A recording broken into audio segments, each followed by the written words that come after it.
Quand tu allais à un casting pour un film, une pièce de théâtre, une pub, il fallait surtout pas dire que tu faisais du doublage, parce que sinon on te considérait comme un comédien de garage.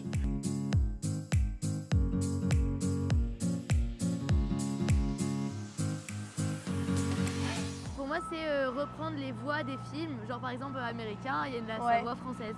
Ouais, je peu, connais. Après, j'ai jamais vu en action, mais je connais le nom et je sais que c'est un métier important quand même. J'ai déjà vu quelques vidéos en vrai, mais non, pas spécialement. J'en fais, ouais. Un comédien qui exerce dans le doublage, c'est quelqu'un qui va effectuer le doublage d'une série, d'un film, c'est-à-dire qu'il va faire la voix en français d'un personnage qui parle une langue étrangère dans un film, une série, un dessin animé, afin de donner l'illusion que la langue maternelle de ce personnage est le français. C'est bien d'inclure le mot comédien dedans parce que c'est la formation qu'il faut avoir pour faire ce métier.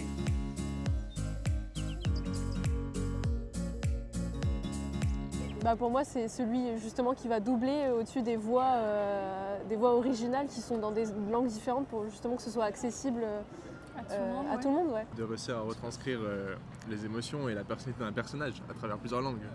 Moi, quand j'arrive, on me fait écouter un bout de scène, ça s'appelle une boucle, en version originale. Une fois ou deux, trois fois si c'est quelque chose d'un peu compliqué ou si je le demande. Et après, on coupe le son et c'est à moi de doubler. Alors, il y a, en dessous, il y a le texte qui défile et qui est écrit de manière synchrone par quelqu'un qui s'appelle l'adaptateur ou l'adaptatrice, qui a fait en sorte que ce texte sonne naturel en français, mais soit concorde aussi au mouvement des lèvres, au mouvement de bouche. Et moi, en même temps que je fais ce travail de karaoké, d'être synchrone avec le texte, je dois jouer la comédie. Et ensuite, je mettrai cette puce dans une boîte, et je mettrai cette boîte dans une autre boîte, et puis je m'enverrai cette boîte par la poste, et quand elle arrivera, je l'écraserai avec un marteau.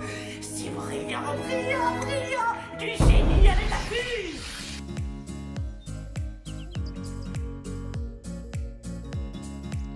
La voix de Alex dans les Totally Spice. Oh, précis. Dorothée, j'ai pas le nom de famille. Poussez haut. Elle fait la voix de Harley Quinn et tout. Je pense celle qui est la plus connue, c'est celle de Donald Renew, je crois, qui double Spider-Man et tout ça. J'allais dire Rachel dans Friends.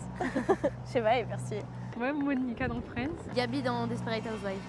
Ah oui, bien, bonne réponse. Moi, j'en ai deux. J'aime beaucoup Pascal Montreuil, qui est une doubleuse québécoise, qui a fait des grands rôles, qui est toujours bonne. Toutes les fois que je l'entends, je suis comme c'est bon. Il y a David Allan aussi, qui chez nous en fait vraiment beaucoup, qui est excellent. Moi, ça a commencé quand j'avais 4 ans avec Micheline Dax, qui double Ursula dans La Petite Sirène. Petite anecdote, tellement j'ai épuisé la cassette de La Petite Sirène quand j'avais 4 ans que mes parents, en fait, me l'ont racheté mais dans d'autres langues. Ce qui fait qu'en fait, j'ai entendu d'autres doublages, d'autres langues et que je comparais les voix d'Ursula. Je pense que oui, mais j'ai vu que ça devenait plus compliqué avec l'intelligence artificielle. Ouais. Mais je pense qu'on en vit quand même. Je pense qu'il faut être très connu, prêter sa voix à quelqu'un de très connu. Je pense que ça doit être compliqué d'en vivre. Je pense que c'est précaire et instable. Ah, c'est précaire, ouais. Je pense qu'on peut en vivre, mais je pense pas que ça soit bien. Bonne question. Ça doit être un peu compliqué ouais, comme tous les métiers dans le cinéma. Si on prend la base des comédiens, déjà les comédiens, je pense que c'est compliqué. Alors doubleur en plus.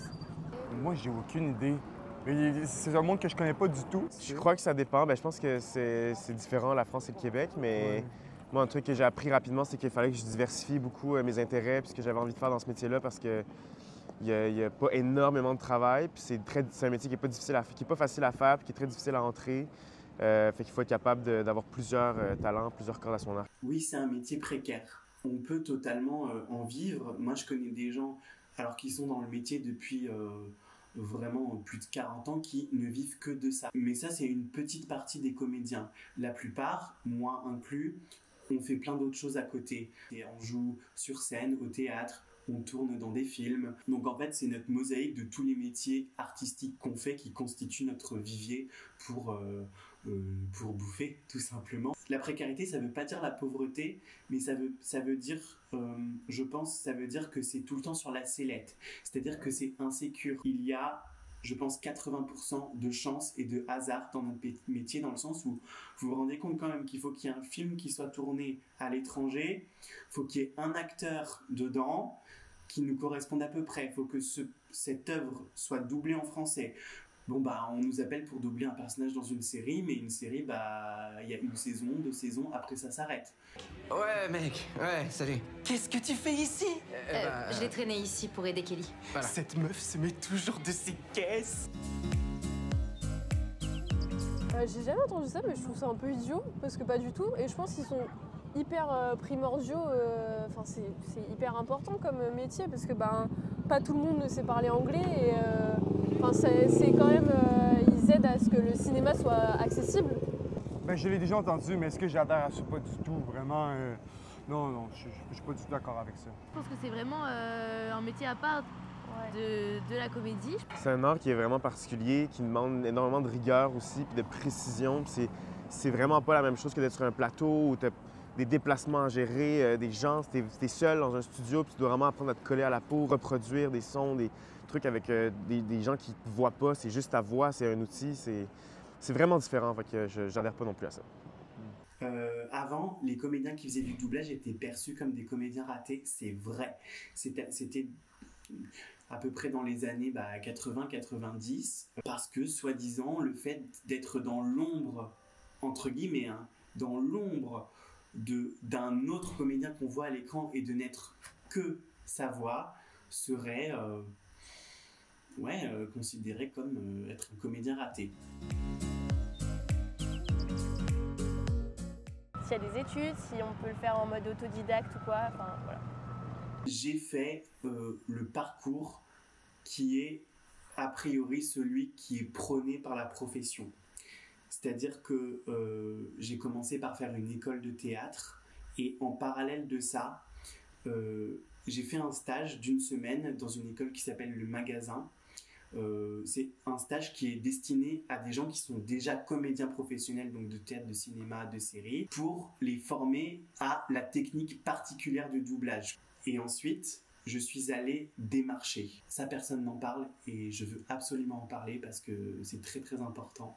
On est, je pense, 80% à faire ça. C'est-à-dire que je suis allé tous les matins à 9h frapper aux portes des studios pour rencontrer les différents directeurs, directrices artistiques. S'ils ont peut-être des rôles de rêve. J'aimerais bien... ça je l'envoie à l'univers comme ça. Je voudrais doubler un personnage dans la série Harry Potter qui va sortir. Je voudrais doubler soit le professeur Quirrell, soit Rémus Lupin, soit Tom Jedusor jeune. Voilà, je l'envoie.